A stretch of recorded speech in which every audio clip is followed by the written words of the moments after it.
If you click on this video, I want to congratulate you for taking an interest in the CFA Level 1 exam.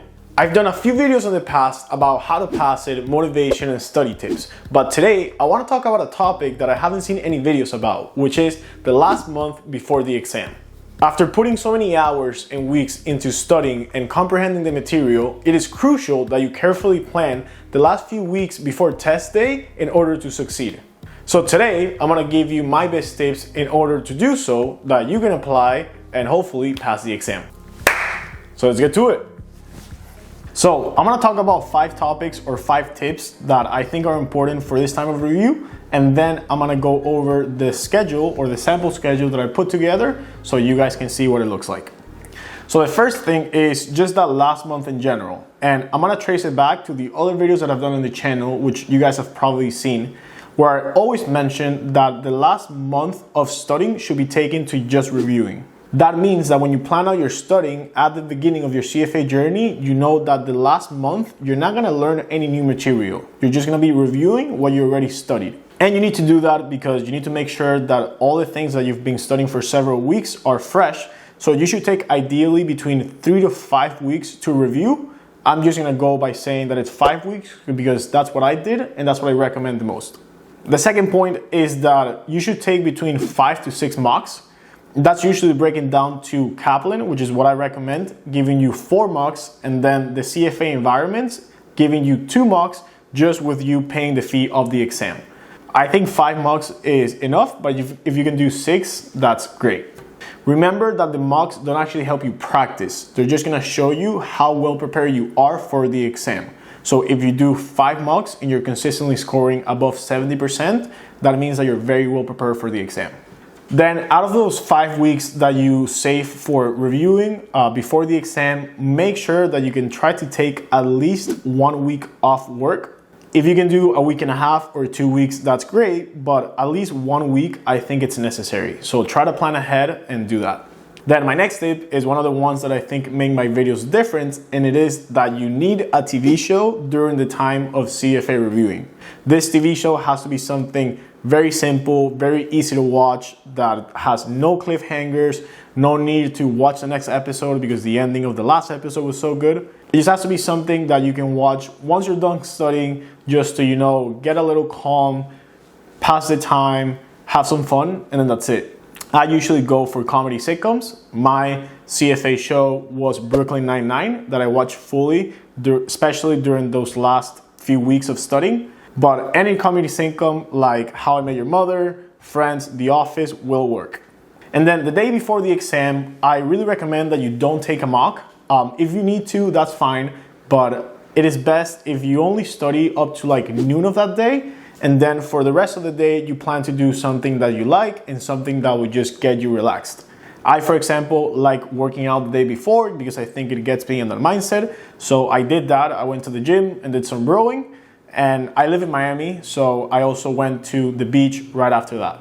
It was great. I went by myself. I felt super relaxed, and then I got home, ate an early dinner, and just tried to not use my phone before going to bed so I can have a good night rest. If you're well prepared for the exam, if you've been consistently scoring well in the mocks, I can tell you that you're most likely not gonna feel nervous. You're gonna feel excited because at the end, the exam is just gonna be an opportunity for you to show that you're well prepared and that you can perform. So with that being said, let's take a look at my sample schedule. Let me start by saying that this is just a sample. You don't have to take this as a Bible. It's just something that can help you start from, and then as you start covering it, you can start adjusting. So the last week, week 5 that you see in blue, that just means that you're taking the time off work. But let's start with week 1. So week 1 and week 2, you're just reviewing all the topics, mostly. I started by saying that you should take 2 days for quant, because quant, it's a little longer and that you haven't covered since the beginning of your studying. Then financial statement analysis, 2 days, because it's also long. Then Saturday and Sunday, you have more time to study because you're not working. So you can do corporate issuers in half of a day, and then fixed income, half day Saturday and Sunday. And then the rest, alternative investments, portfolio management, ethics, derivatives, all throughout the next week. I only left half a day for ethics because ethics should be the topic that you cover last before your review. So you should have it very fresh. And then during this time of reviewing, you're most likely just gonna go through the book very quickly and then do a lot of practice quizzes. Because if you do a practice quiz and you score well, that means that you don't have to review that topic that deeply. But if you do it and you don't, you have to go back to the topic and see what are the things that you missed, what formulas are you missing, and all that stuff.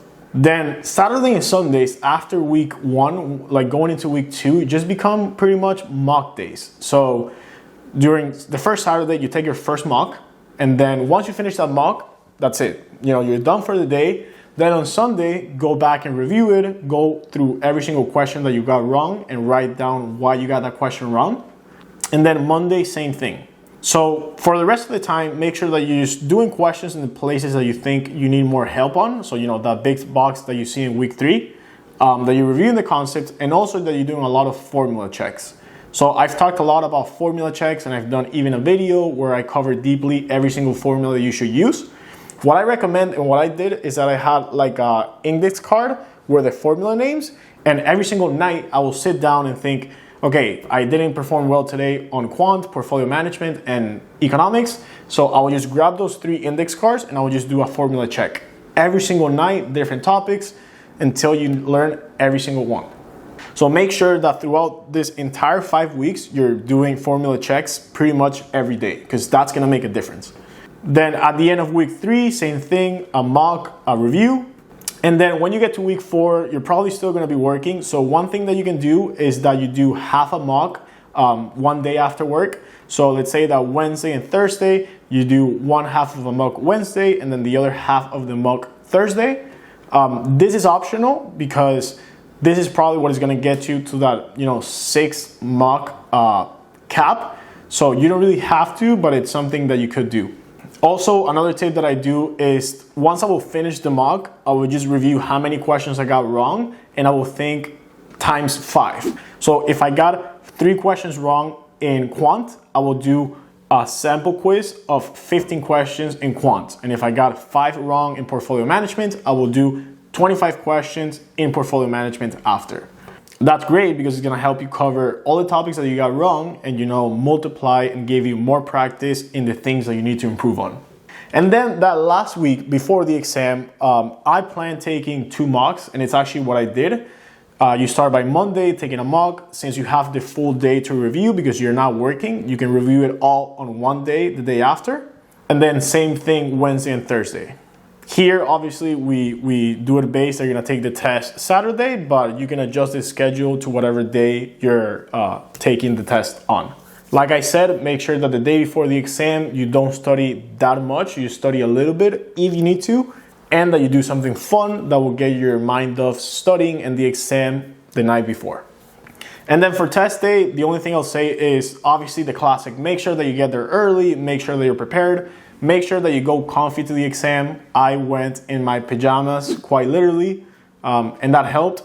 If you can take 2 financial calculators, make sure that you do that. The best thing is just ask your friend for his calculator and just have 2, just by the very, very, very low chance that your calculator misfires and it doesn't work. Take a snack, something light, something that you can eat, drink some water. And I haven't seen exactly what the CFA says about this, and I think they don't have it clear. But now that the tests are in Prometric, they actually make you leave the testing environment during your break if you choose to take it. So that means that you can go to your car, and per Prometric, I think they even allow you to use your phone or do whatever you want to do, or even review notes. My recommendation is that even if that is allowed, that you don't do it. During that break, literally go to the bathroom, eat some food, drink some water, and just chill. If you can walk and get some fresh air, do that, because I believe that is the best. If you haven't learned that concept, you're not gonna learn it in the 30 minutes that you get off. So just take some time to chill, relax, and then go back to the exam and finish it off. And that wraps up today's video. Like I said many times, I have a few videos in the channel that I've already done. So if you wanna check them out, make sure that you look at this playlist.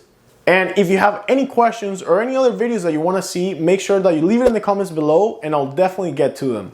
I try to answer all my comments, and when someone requests a video, I actually try to do them. For example, this video was requested by someone. So subscribe so you can see those as well. To finish in a good note and motivational, like I always say, practice, put in the effort, and I'm confident that you will succeed.